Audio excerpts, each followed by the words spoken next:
For most people, when they hear the term endurance in sports context, they might visualize some stereotypical long-distance runner with a tank top running on a sidewalk in a relatively steady but high pace, or they might visualize this Rocky-type character from Hollywood movies, chopping stacks of wood in the midst of a snowstorm and whatnot.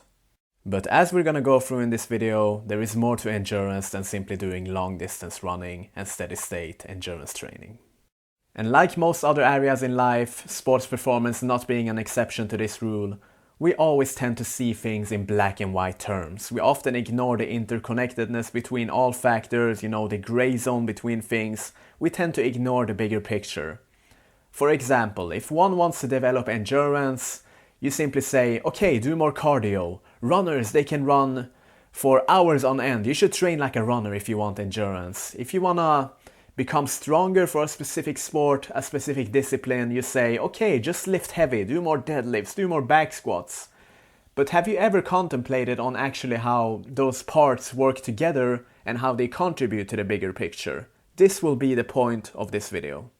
Speaking of endurance, have you ever contemplated on what actually constitutes as endurance? And I don't mean the literally definition of it. That's simple. That's the ability to bear on fatigue.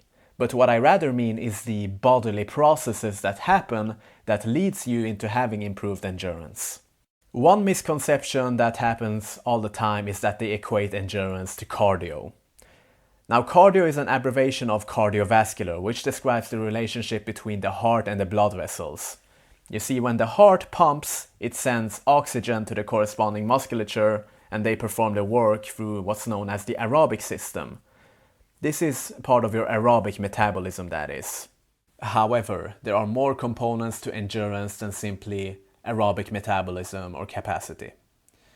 So when people say you have to do long distance running, do steady state cardio and whatnot, when they are using those terms, they are actually only considering the aerobic capacity. Because as you can see in this graph right here, there are many, many more factors to endurance than simply doing or improving your aerobic capacity. We have the anaerobic metabolism, which we're going to go into later. We have neuromuscular factors, the coordination between musculature, movement efficiency, phosphocreatine systems. All of those things, they contribute to endurance. Endurance is not simply based on one factor. It's a network of factors that all work in harmony that leads you to be able to endure activities more efficiently. Simply put, endurance is very situation dependent. Aerobic metabolism that we went through, or cardio as it is popularly known as, is always active because it is dependent on oxygen. You sitting down and watching this video, you taking a moderate pace walk, you jog moderately, it will always be dependent on the aerobic system because the pace of the activity is low so that oxygen can reach your musculature in time. However, what happens if you increase your effort? If you start sprinting, if you lift a very heavy weight, if you run from a dog that is chasing you, then the pace of the activity will be so high that the oxygen won't reach your musculature in time. You therefore have to rely on another system, which will be the anaerobic system, which coincidentally means without oxygen.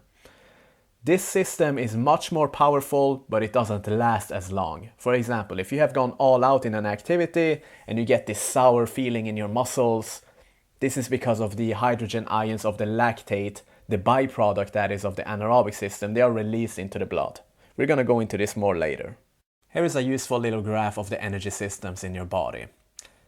As you can see, the first two systems are anaerobic and the last two are oxidative, which means they are dependent on oxygen once again. And you can see that the ATP PCR and the anaerobic glycolysis, they produce more ATP per second, which means that they are more powerful, but they don't last as long.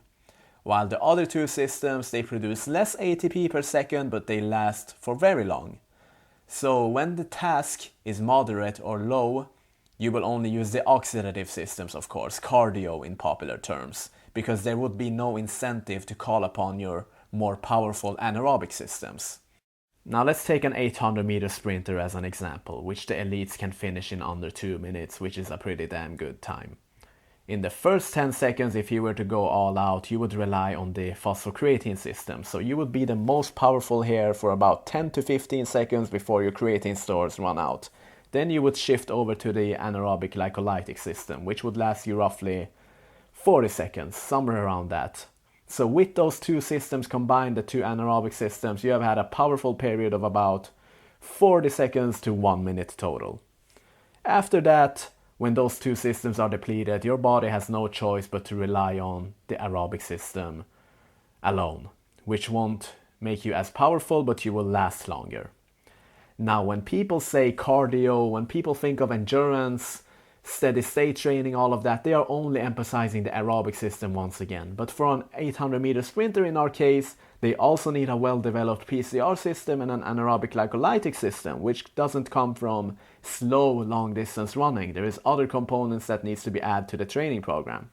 So simply put, we can divide endurance into two main energetic systems: aerobic endurance and anaerobic endurance. One of them is long-lasting but not as powerful, while the other one is not long-lasting but very powerful.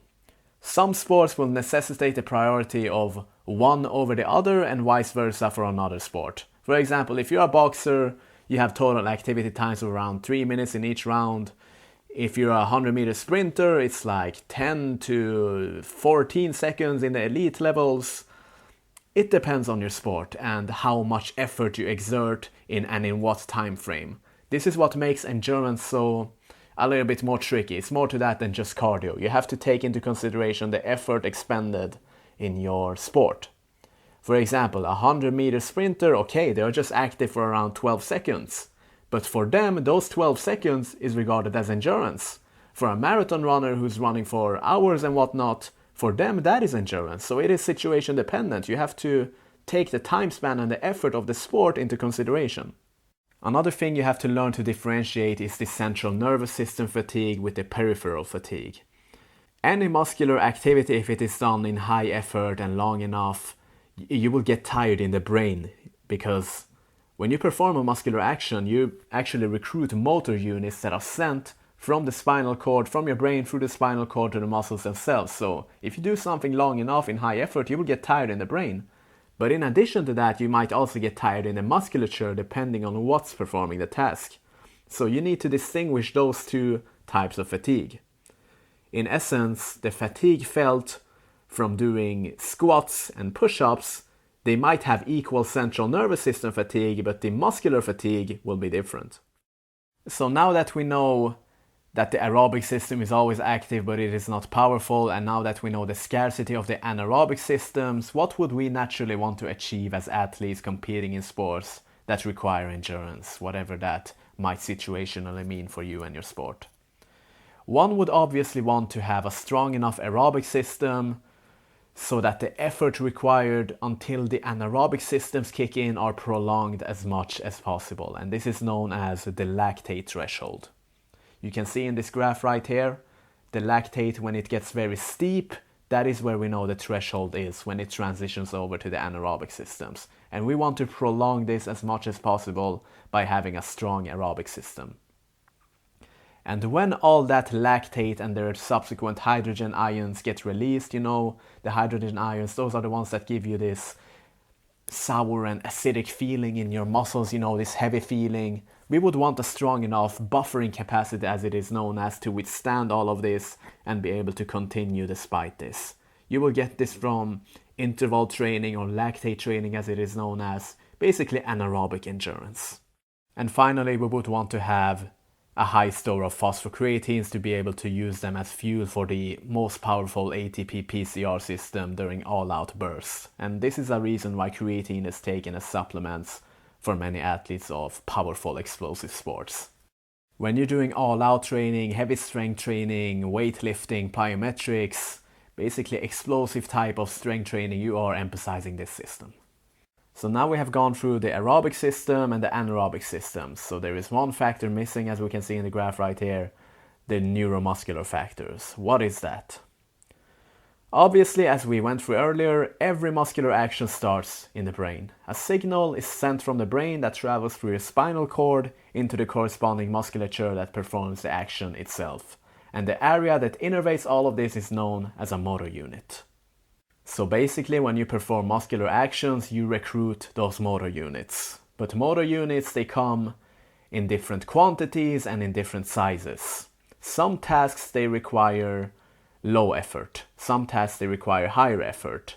And for the high effort tasks, you want to recruit many and larger motor units. This is known as the size principle or rate coding.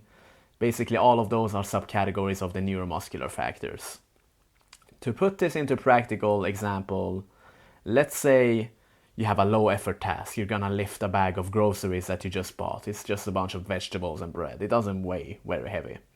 For a task like this, it would obviously be unwise for your body to go all out and recruit many and of its biggest motor units. It would recruit just a couple of ones and small ones. That's all the task that it demands.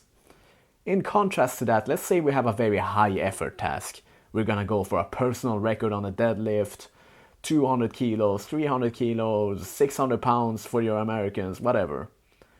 A task like this would require maximal effort.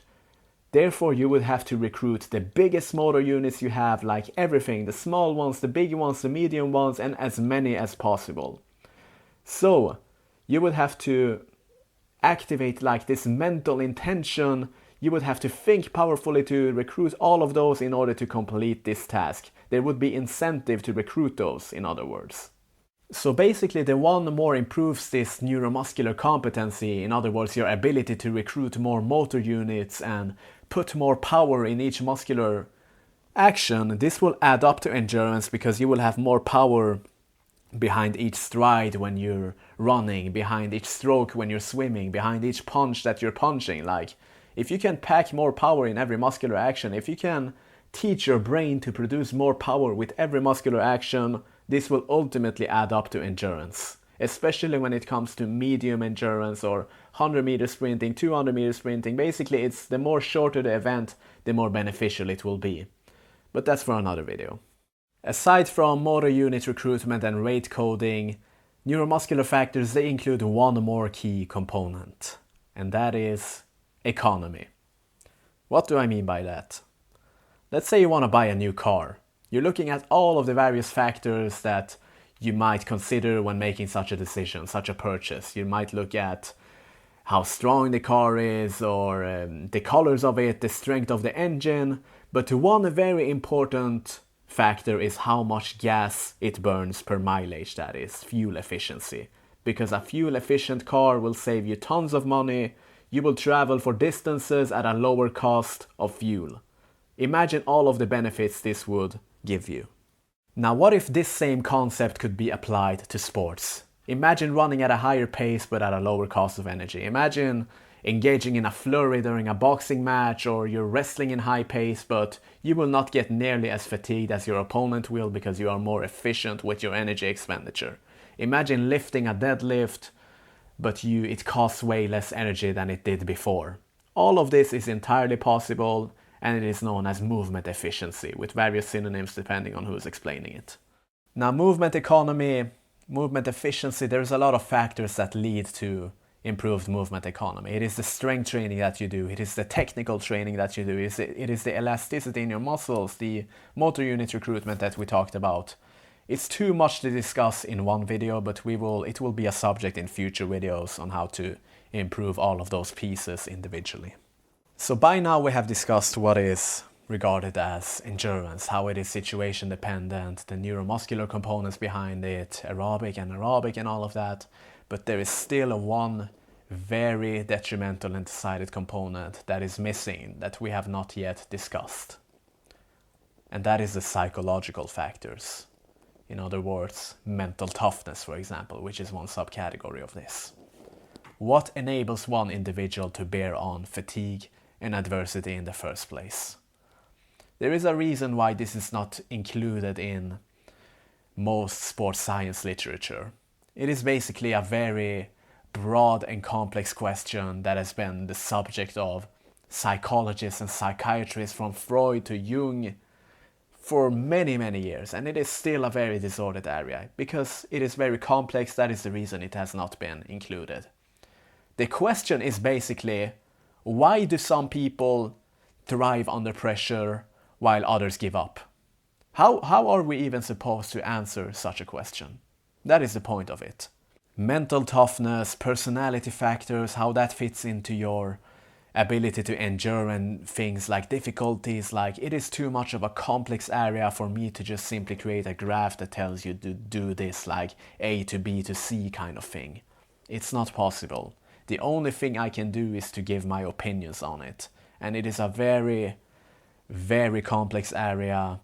It has already been, like, the theories behind it, I cannot give you something that is superior to what has already been presented by people such as Jung or Freud, Bandura or Skinner, Piaget, all of those people. Like, the only thing I can do is to take what they have created and try to make sense of it in the context of sport. But even then, it won't be like written in stone. It will be like ambiguous, because it is psychology once again. Mental toughness, your ability to handle difficulties, it's a very complex area. How am I supposed to explain this that makes sense? Why can some people endure difficulties better than the others? How am I supposed to research such a thing?